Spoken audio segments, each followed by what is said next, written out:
Normandy, 1944. The German Panther and Tiger tanks are apex predators, invincible. Their crews mock the American M4 Sherman, calling it a Ronson because it lights up on the first hit. They were right. The Sherman was a death trap. So how did this paper-thin tank win the war? The answer wasn't about quality, it was about quantity. Normandy, 1944. The German Panther and Tiger tanks are apex predators, invincible. Their crews mock the American M4 Sherman, calling it a Ronson because it lights up on the first hit. They were right. The Sherman was a death trap. So how did this paper-thin tank win the war? The answer wasn't about quality, it was about quantity. July 11th, 1944. Outside Saint-Lô, France. The world is a claustrophobic green tunnel, 10 feet high and choked with the smell of diesel fumes, damp earth, and stale sweat. Inside the turret of an M4A3 Sherman tank christened Devil's Due in chipped white paint, Sergeant Frank Gallo presses his forehead against the padded ring of his commander's periscope. His eyes burn. For 3 days, his crew has been crawling through this maze of ancient hedgerows, the infamous bocage of Normandy. Each narrow lane is a potential grave. Murphy, easy on the left tread. Gallo's voice crackles through the intercom, a strained rasp over the engine's constant, churning roar. "Tryin', Sarge," replies T4 Rabbit Murphy from the driver's seat below. "This mud's thicker than coffee grounds, and I can't see spit past the glacis. The humidity inside the tank is suffocating. It's an iron box full of men, high explosive shells, and 100-octane gasoline.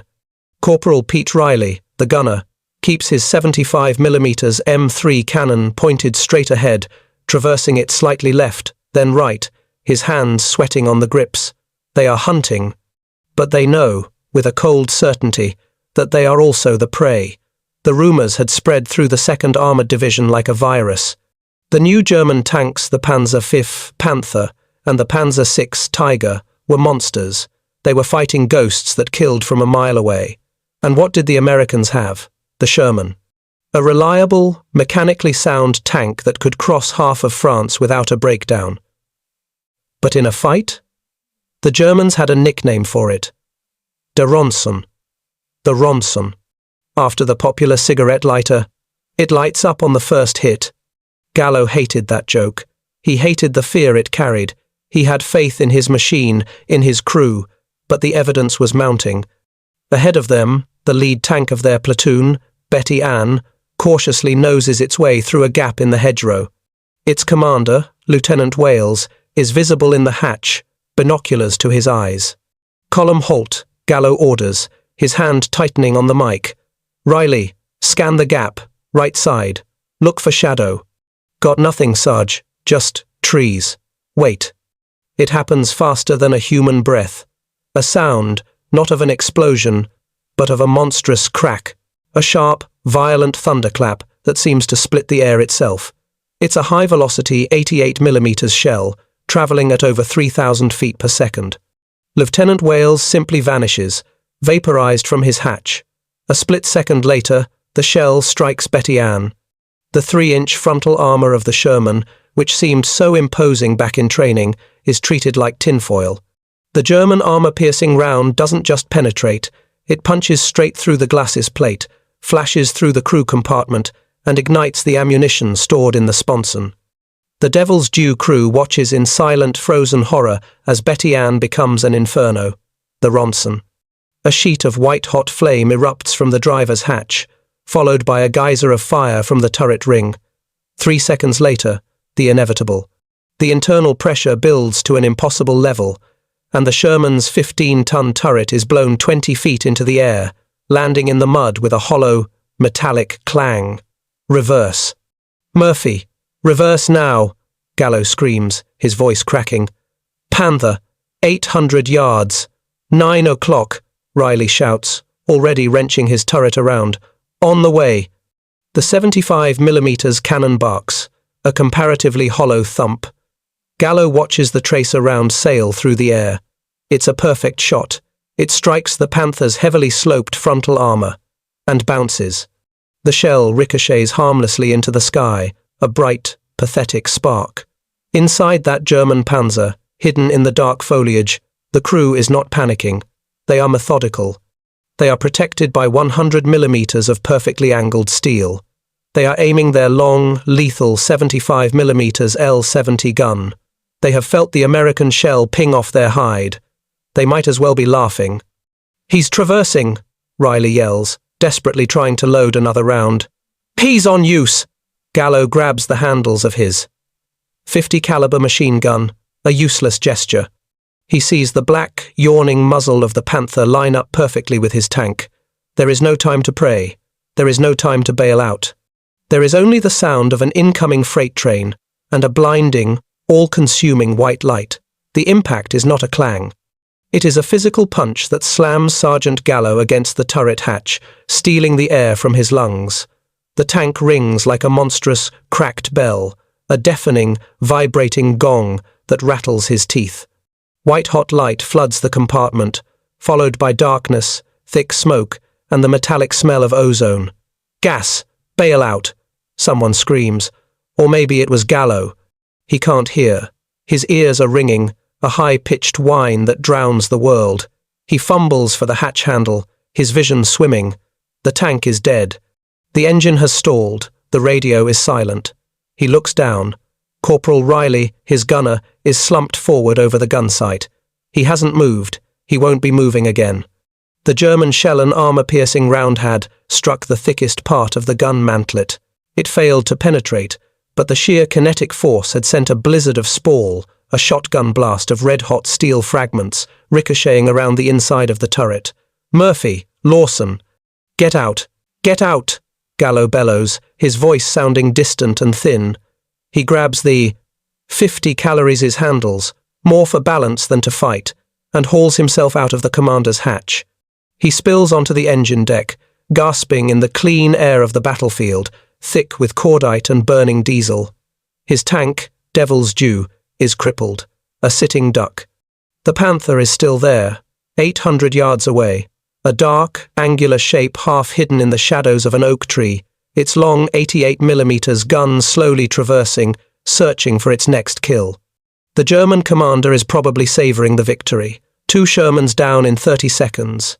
This is not war, it is target practice. But something is wrong with this picture. The Panther isn't moving. It isn't advancing.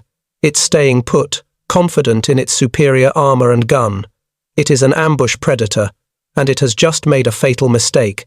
It has stayed in the kill zone too long. Gallo's radio, which he thought was dead, suddenly crackles in his headset, a voice cutting through the ringing in his ears. "It's Captain Barrows, C Company. All stations, Thunderbolt.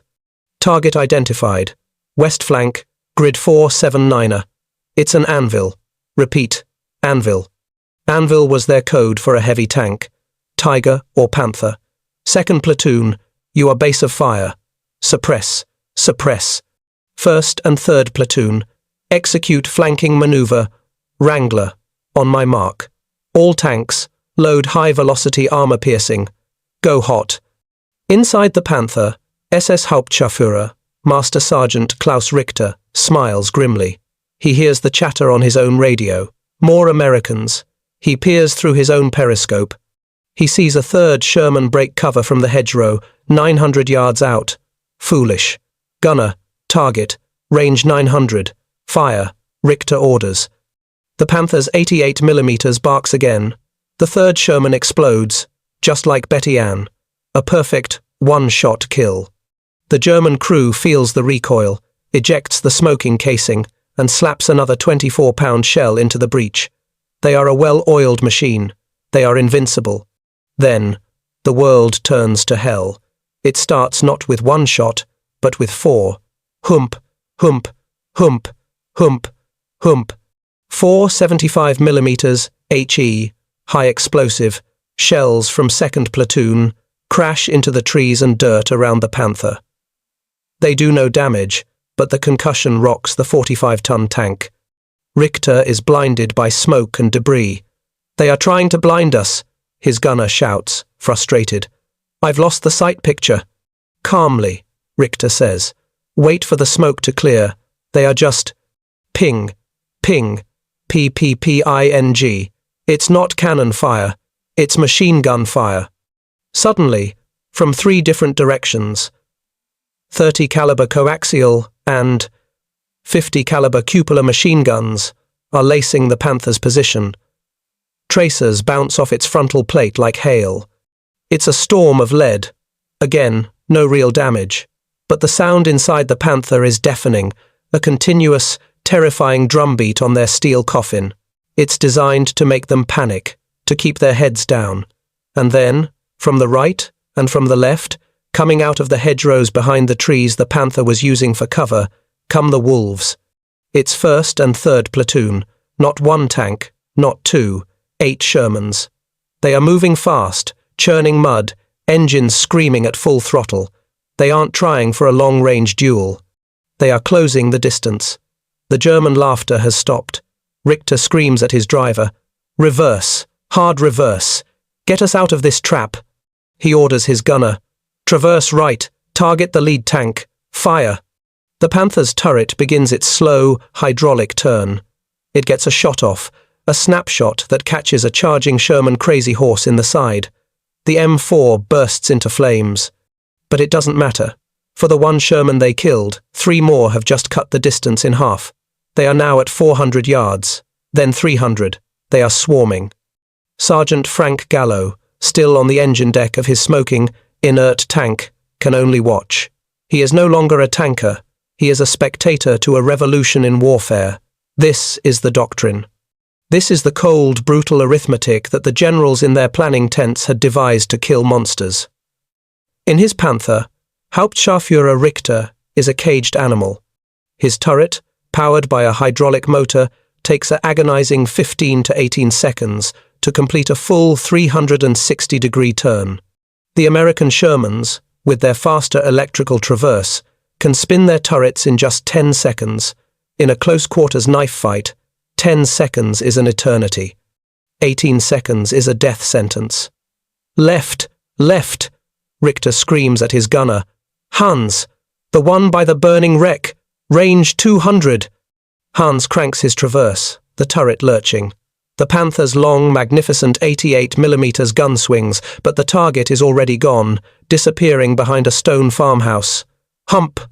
An American 75mm shell hits the Panther's right side, just above the tracks. It's a glancing blow, fired on the move, and it fails to penetrate. But it rips a stowage box clean off the hull and spooks the driver. They are on both sides. The loader shouts, his voice high with panic. I can't. Which one do I load? AP or HE? Ape. Always ape. Richter snarls, but it's too late for decisions. The trap has closed. The swarm is no longer 8 tanks. It's a frantic pack of individual hunters operating with a single mind. They are inside the Panther's kill shadow too close and too fast for its superior long-range optics and gun to be effective. A Sherman from 3rd Platoon, Arkansas Traveler, deliberately breaks cover and charges straight at the Panther's front. It's a suicide run. Target, front, range 150. Hans yells, swiveling the gun back. The Panther fires. The 88mm shell hits the Arkansas Traveler square in the glacis, and the tank disintegrates in a fireball. The crew is gone. But it was a sacrifice. While Hans was busy vaporizing the Traveler, 2 Shermans from 1st Platoon had raced around the Panther's rear flank. They slam to a halt, their stabilizers settling. Target, Panther, rear left. 100 yards. The commander of Axeman screams over his radio. Fire! Fire! 2 75mm AP rounds leap from their muzzles. They are not aiming for the turret. They are not aiming for the thick, sloped side armor. They are aiming for the engine. The first shot strikes the vertical rear plate, a part of the tank the designers in Germany never expected to be exposed. The 75mm shell, which had been so useless just minutes before, now punches through the 40mm thick steel as if it were plywood. It shreds the Panther's radiator and fuel lines. The second shot hits 2 feet to the right, smashing the engine block itself. Inside the Panther, the change is instantaneous. The roar of the powerful Maybach engine dies, replaced by the whoosh of a flash fire in the engine bay. Thick, acrid black smoke instantly fills the crew compartment. "Out! Bail out! We are hit! We are burning!" Richter screams, smashing his hatch open. The German crew, blinded and choking, tumbles out of their superior machine. The driver and radio operator are first, crawling from their hatches, hands raised. The loader follows Richter out of the turret. The American .30 caliber machine guns stop firing. The battlefield, for a brief second, falls into an eerie silence, broken only by the crackle of 3 burning Shermans and 1 burning Panther. Gallo slides off the side of Devil's Due, his legs weak. His loader, Lawson, and driver, Murphy, are already on the ground, helping the bow gunner, who has a nasty gash on his head. They are alive. His crew is alive, minus Riley. He looks at the scene. The math is horrifying. To kill 1 Panther, C Company had just lost Betty Ann, the unnamed 3rd Tank, Crazy Horse, and Arkansas Traveler, 4 Shermans, 4 Cruise 20 men killed or wounded, all to take out 1 45-ton German tank and its 5-man crew, who are now walking, hands laced behind their heads, towards the American lines. The Germans hadn't been laughing because their tank was bad. They were laughing because it was good, too good. But as Gallo watches the surviving Shermans of 1st and 3rd Platoon rally, their radio antennas whipping in the air, he sees the dark, oily smoke of the dead Panther, and he understands. The Germans had quality. But America had an assembly line. And they had a doctrine that turned their paper-thin tanks from prey into the most dangerous predators on the battlefield. The smoke from the 4 burning Shermans and the single Panther creates a greasy, black stain against the summer sky. For Frank Gallo and the survivors of C Company, the immediate fight is over. The cost is tallied in blood, in burned-out steel, and in the quiet, shaking hands of the men who lived. But the real story of this engagement wasn't just decided in this muddy field in Normandy. It was decided 2 years earlier and 4,000 miles away. The German crews were right. The M4 Sherman was flawed. The Ronson nickname was tragically earned. Early models stored their 75mm ammunition in racks on the sides of the hull, the sponsons. They were unshielded. A direct hit from an 88mm Panzer granite would pass through the thin side armor and turn the inside of the tank into a blast furnace. The crews didn't stand a chance. The laughter of the German Panzer crews was the laughter of arrogance, of men who believed they were fighting a technologically inferior foe. The Panther and the Tiger were masterpieces of engineering, designed with one purpose: to dominate the battlefield through superior armor and superior firepower. They were medieval castles on tracks, crewed by men who saw themselves as knights. But the Americans weren't building a castle. They were building a tidal wave. The M4 Sherman was never intended to fight German heavy tanks. It was a medium tank, designed in 1941, before the Tiger even existed. Its purpose, according to American combined arms doctrine, was to support infantry, to punch holes in enemy lines, and to exploit breakthroughs with speed and reliability. The job of killing panzers was supposed to go to the M10 tank destroyers. War, however, cares little for doctrine. In the claustrophobic hedgerows of Normandy, the Sherman was the only tool available, and it was forced into a role it was never designed for. But the Sherman had a secret weapon the Germans could never comprehend. It wasn't its gun, nor its armor. It was its birthplace. You see, a Panzer VI Tiger tank was a handcrafted weapon of war. It required over 300,000 complex man-hours to build one. Its sophisticated interleaved road wheels were a nightmare to repair in the field. A simple track repair could take hours, or even days. The Germans built, in total, only 1,347 of them. The M4 Sherman was a product. It was designed from the very beginning not just to be fought, but to be built. While German factories were being pounded to rubble by Allied bombers, the American homeland was an untouchable sanctuary of industry. At the Chrysler Detroit Arsenal, a sprawling 113-acre complex, new Shermans rolled off the assembly line 24 hours a day. At the Fisher Tank Arsenal in Grand Blanc, Michigan. At Ford. At Pullman Standard, they standardized everything. The Sherman's Continental R-975 engine was a simple, radial aircraft engine that was mechanically reliable and easy to maintain. Its transmission was robust. Its 75mm gun was not the best, but it was good enough for most targets and fired an excellent high-explosive shell for supporting infantry. When the Ronson flaw was identified, American engineers didn't shrug. They fixed it. New models, the M4, A3, E8, or Easy 8, came with wet stowage. The ammunition racks were moved to the floor and surrounded by a jacket of water and antifreeze. Instantly, the chance of a Sherman burning on a hit dropped from over 80% to under 15%. The Germans simply could not keep up. For every Tiger tank lost, the replacement was questionable. For every Sherman C Company lost in that field, 4 more were already being unloaded at the docks in Cherbourg. The Germans had built the perfect sword. The Americans had built an anvil and an inexhaustible supply of hammers. By the end of the war, Germany had produced roughly 6,000 Panthers. America had built 49,234 Shermans. The German tankers in their superior machines were the elite. They were the few. And they were about to be drowned by the many.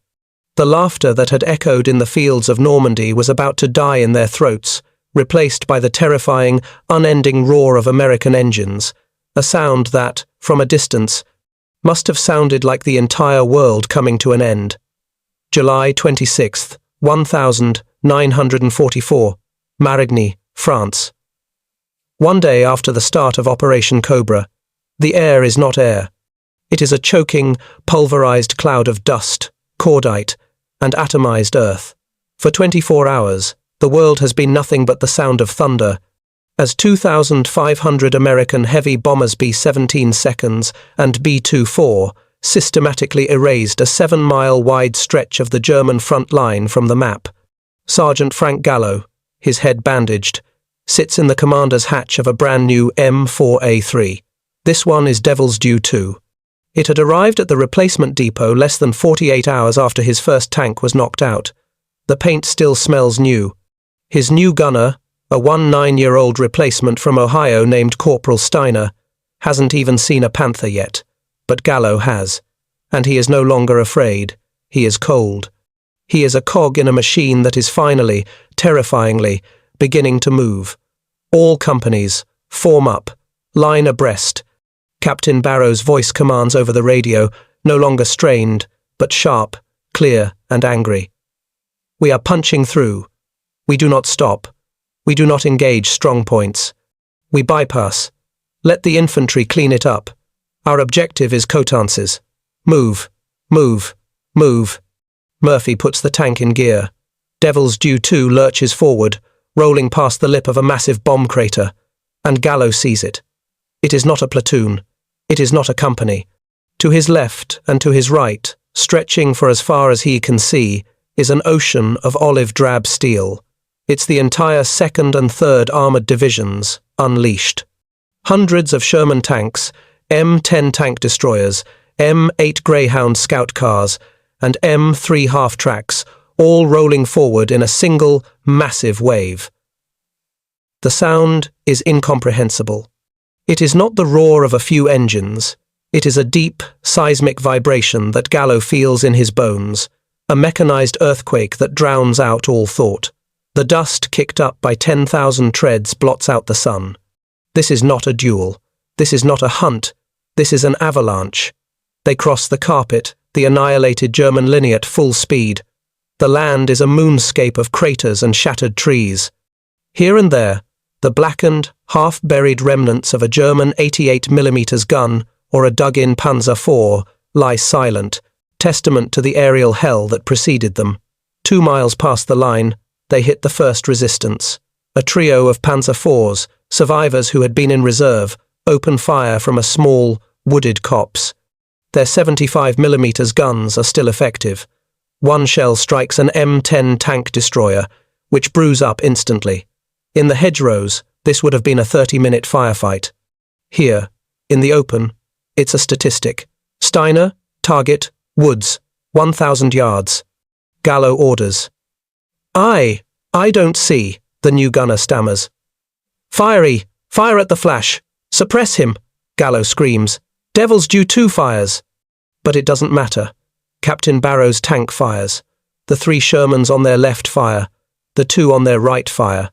A dozen M4s all snap their turrets and unleash a salvo of high explosive and white phosphorus shells into the tiny patch of trees.